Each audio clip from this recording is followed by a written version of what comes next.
Vamos a continuar con la exposición que se ha tenido previsto para esta noche. Como les manifestaba, ¿no? Ya hemos visto temas en general, clasificación de los vehículos, eh, el tema del tablero de control, el tema de la sujeción de la carga, de la estiba, que comprende elementos con los que ustedes tienen que irse familiarizando, por cuanto es un ejercicio muy, muy común, como les decía, ¿no?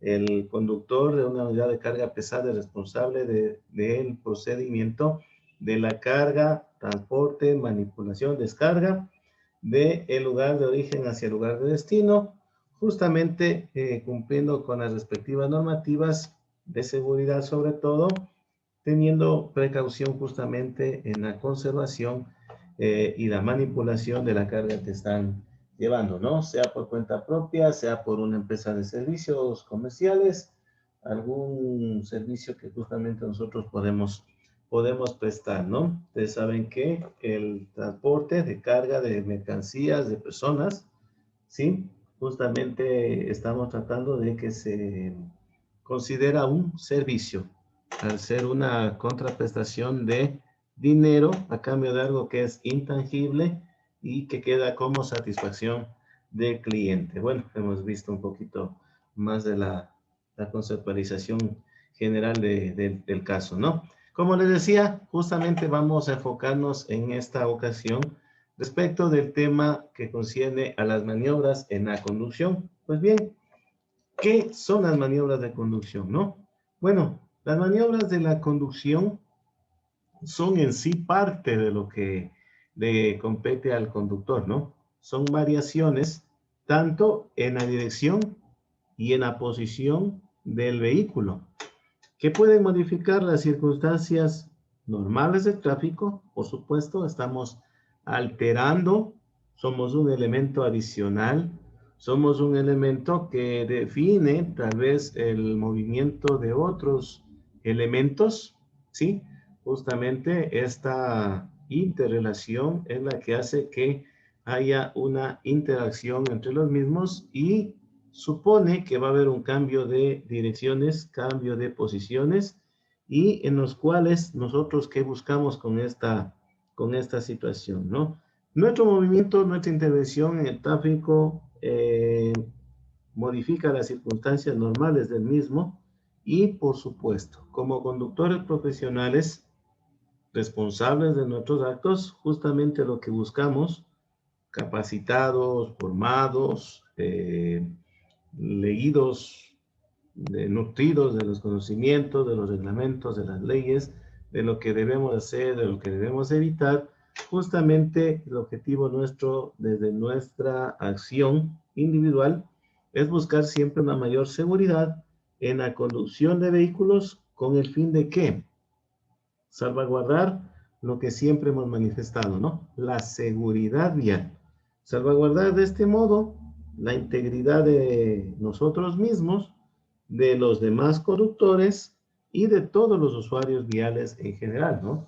Un peatón, un ciclista, un motociclista, ¿sí? Y otros conductores como les he manifestado. Eso es lo que compete justamente el tema de las maniobras de la conducción, que por supuesto, como ustedes pudieron darse cuenta en sesiones anteriores, nosotros hemos indicado que es responsabilidad del conductor no solamente dar marcha a su vehículo, sino es una responsabilidad previa, durante y después, posterior a que el vehículo ha sido eh, detenido y justamente sujeto tal vez a algún tipo de revisión, chequeo, control, mantenimiento. Entonces es muy importante que el conductor se familiarice con todos y cada uno de los sistemas con los que cuenta su vehículo. Si no, de ninguna otra manera podríamos decir que conoce lo que está haciendo. En este caso, tenemos nosotros que indicar un procedimiento muy importante, que es aquel del encendido y arranque de vehículo, ¿sí?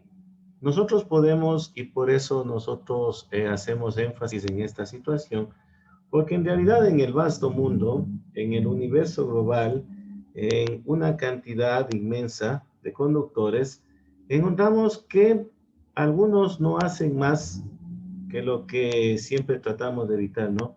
Solamente se limitan a manejar, ¿sí? Entonces, no logran, no se involucran en el conocimiento de su vehículo. Más bien consideran de una manera un poco apática, ¿sí? Desinteresada, que el estado general de su vehículo justamente solo es responsabilidad absoluta o se logra bajo la única responsabilidad de quienes, de los mecánicos.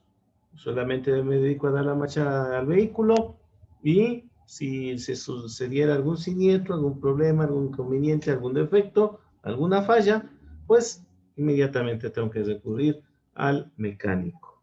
Teniendo en cuenta que también recurrir a la mano de obra especializada, al conocido de la materia, por supuesto, señores, también conlleva una inversión económica, ¿no? Y no creo que estemos todo el tiempo predispuestos para hacer esa erogación de dinero, ¿no? Muchas ocasiones no podemos nosotros reparar, pero en base al conocimiento, a la habilidad, podemos atenuar en algo o podemos evitar, en otras palabras, minimizar los efectos de algún daño o de pronto la aparición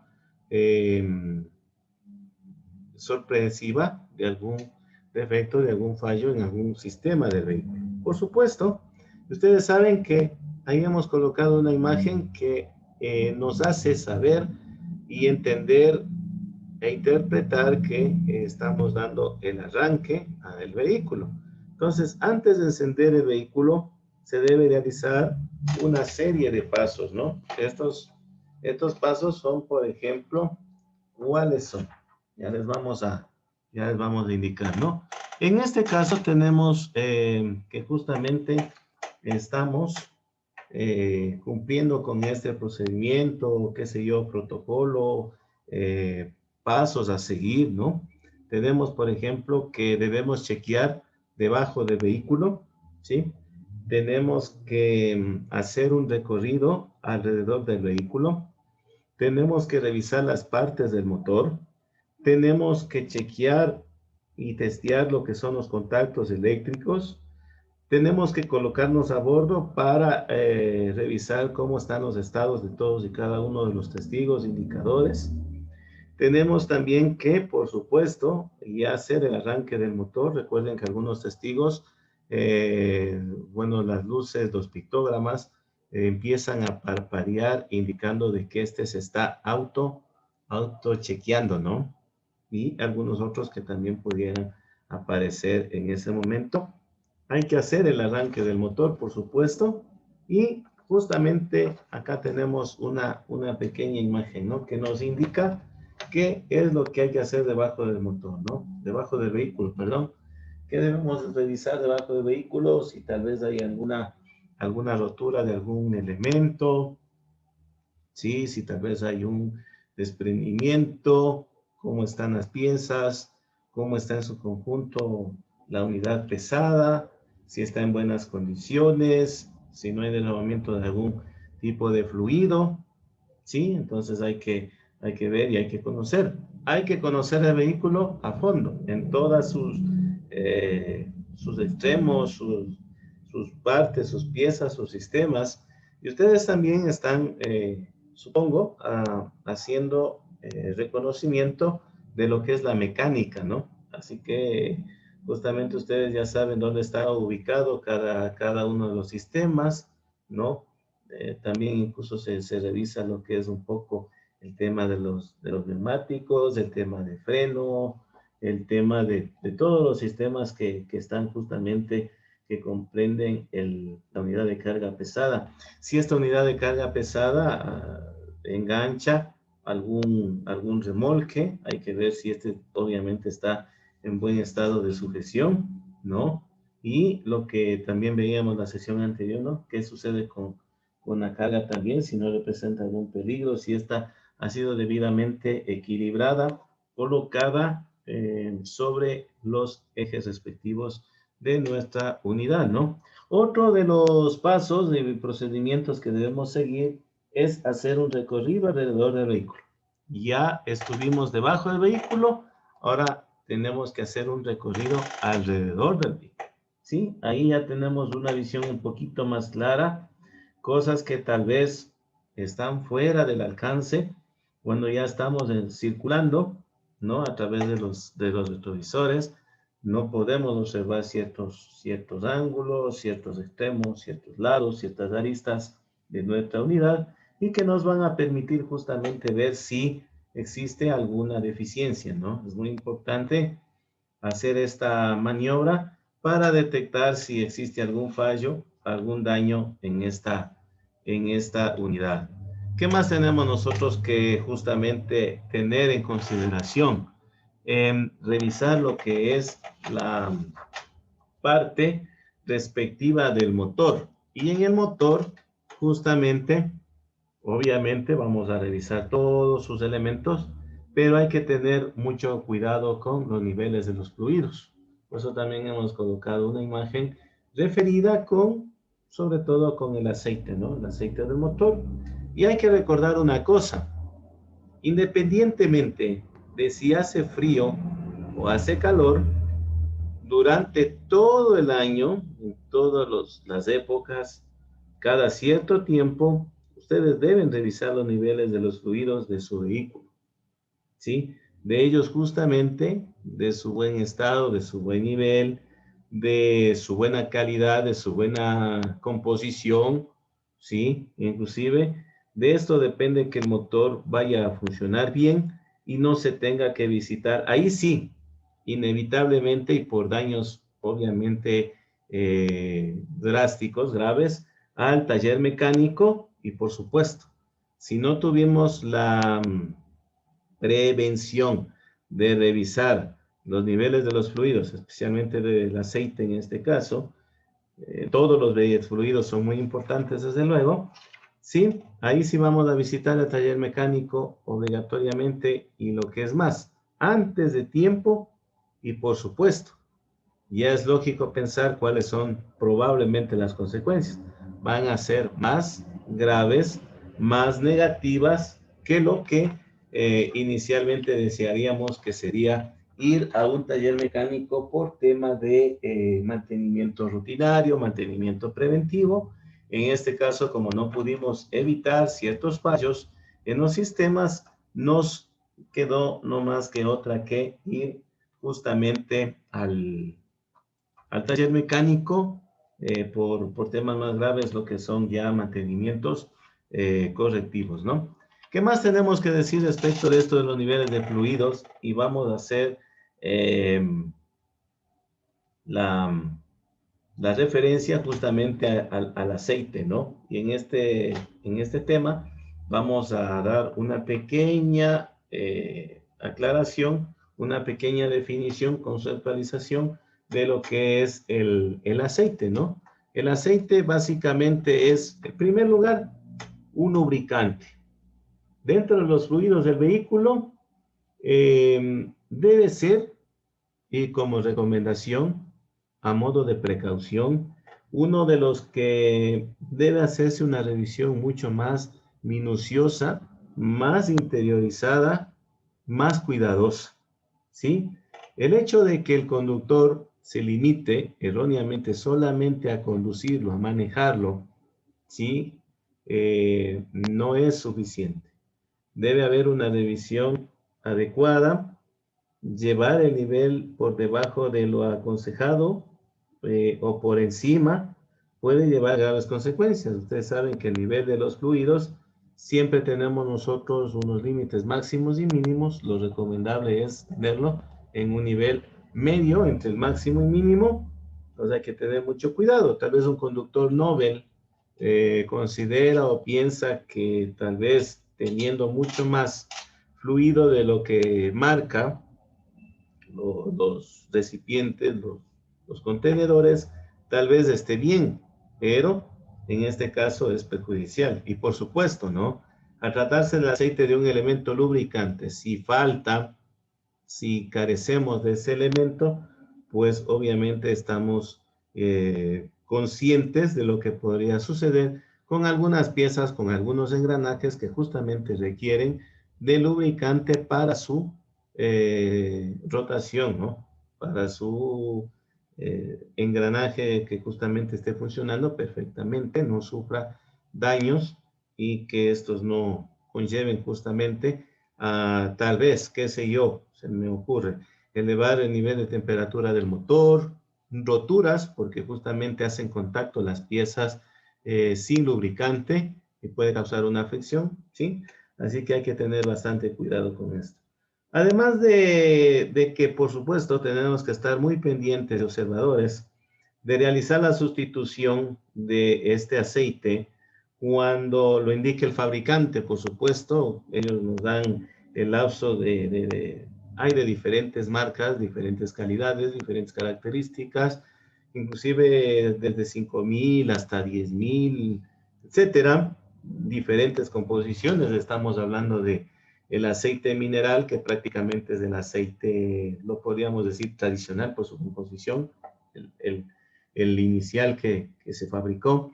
También tenemos aceites semisintéticos, que son una combinación entre esto y elementos sintéticos que justamente se ha escuchado que generan un poco mayor de rendimiento, mayor durabilidad, ¿sí?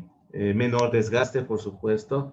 Por cuanto el aceite mineral, por ser muchas de sus componentes, ¿sí? Su estructura de origen mineral, justamente orgánico, tal vez podría en ciertas etapas generar algún pequeño daño, corrosión tal vez de algunas piezas, ¿no? Por eso es importante realizar el cambio a tiempo, ¿no? Y yo de hecho siempre recomiendo que si el fabricante nos dice que el cambio es cada 5.000 kilómetros, que casi ese tipo de aceites están desapareciendo del mercado, pues usted lo haga a los 4.500 kilómetros.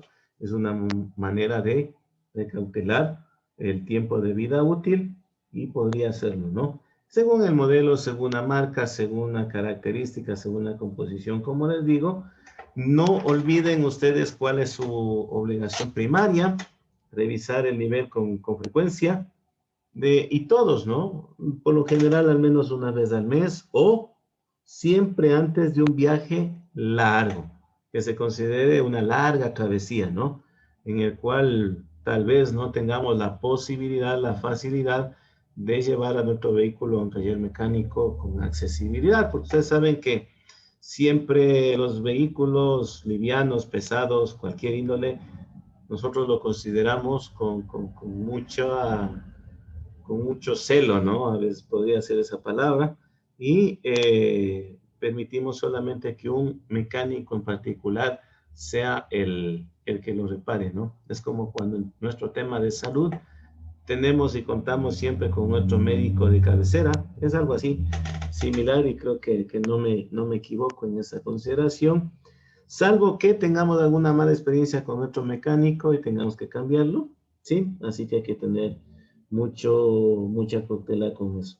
Hay que guardar también otra precaución, ¿no? Si nuestro vehículo tal vez ya tiene algunos años de uso, entonces ahí hay que mejor tener mucho más precaución, ¿no? Si tal vez nos dijeron que tenemos que revisar los fluidos cada mes, ¿no? Si no viajamos mucho.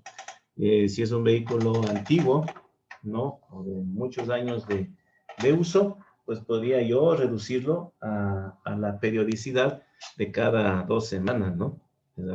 Es un consejo que me permito darles. Con esto estamos terminando nosotros la exposición prevista para esta noche, una parte preparada por mí, y a continuación vamos a mostrarles, como es costumbre un poquito de nuestra parte, algunos videos que guardan relación con la información que les he mostrado.